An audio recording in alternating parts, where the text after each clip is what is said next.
Hey, this is Tuxedo Mark, and welcome to another episode of VLOGTRON, a Voltron vlog. I'm reviewing episode 22, The Deadly Flowers. And in this episode, various poison flowers have been sent down to planet Eris by the bad guys. And it's like Hagar and Lotor's plan.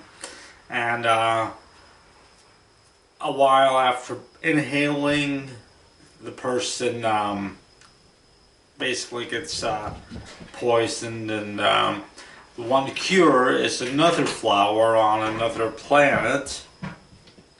Now, Allura actually, by the way, her mice were the ones who brought her the flowers that poisoned her.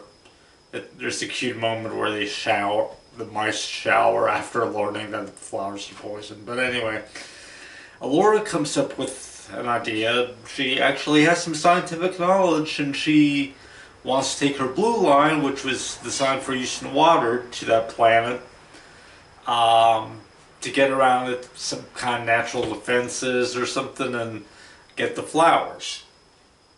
But then she collapses. And I think Hunk has an idea that he wants to take the blue line, but then Lance just goes off of it.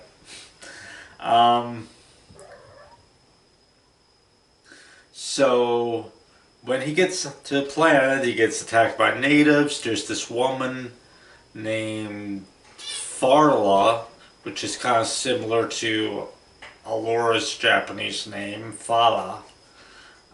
She's the leader of some band of primitive warriors or something, and she has a sword. She has her men take Lance to their king. After Lance explains why he's there, she says the king's the only one that can give permission to give away the flowers, because they're considered sacred by our people or something. And Lotor's there. Lance jumps off a cliff or a ledge or something into the water. He breaks his bonds, then he jumps off, he avoids captivity. Eventually, Farla, Lotor destroys all the flowers on the planet. There's a bunch of bad guy machinations. He's working with the king, but he betrays the king, and whatever. Anyway, so he destroys the flowers, but Farla gives Lance seeds, but don't they have to grow? I mean, will it be too late to save all the poisoned people? But anyway, he said he'll come back and replant what's left on her planet. By the way, in the original Japanese version of the episode, the girl's name was Amy, and she died instead of just, falling unconscious from poison or whatever.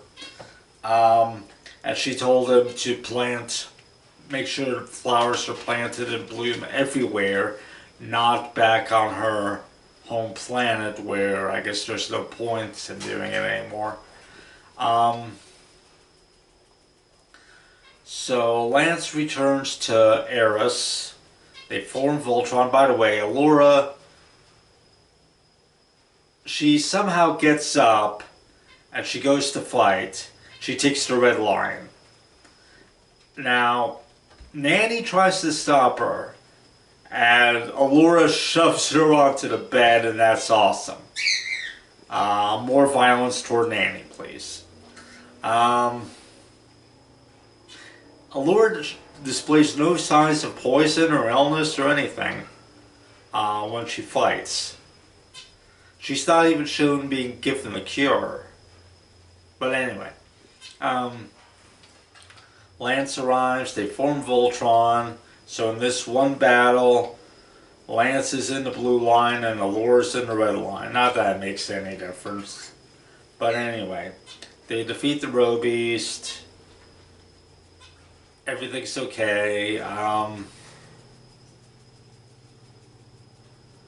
Maybe I should mention that apparently Saltor was upset at his son for destroying the flowers because part of it is key to a cure for him or something that prolongs his life or whatever. Lotor says, I brought you enough. Saltor says, you're a good son, and after he signs off, Lotor says that you're a fool. So I wonder if that's going to go anywhere. I don't know. But anyway. Allura decides to go back with Lance in the Blue Lion to plant the seeds on Farla's planet. Now what's interesting is Peter Cullen actually narrates a bit in this episode. We haven't heard him in the episode proper, even though he narrates the theme song in every episode. We haven't heard him in the episode proper since, I don't know, the preview at the end of episode 4 maybe? I don't know. Anyway, he opens the episode to explain what's going on, and at the end he explains that Lance is returning in his line, which, no, he's returning in Allura's line, but whatever. The two of them are in the cockpit together, and they're heading toward, I guess in the American version it's supposed to be Farla's planet. And that's it. Hermione, leave the birds alone. Anyway, the episode uses the almost longest version of the closing credits, except it cut out the ground shots of the team in uniform. And that's it. It was an okay episode. Just didn't seem like the flowers posed that much of a threat to Allura. She was bedridden for a while, and then she got out, and I guess through sheer determination was able to fight, but it really didn't look like she was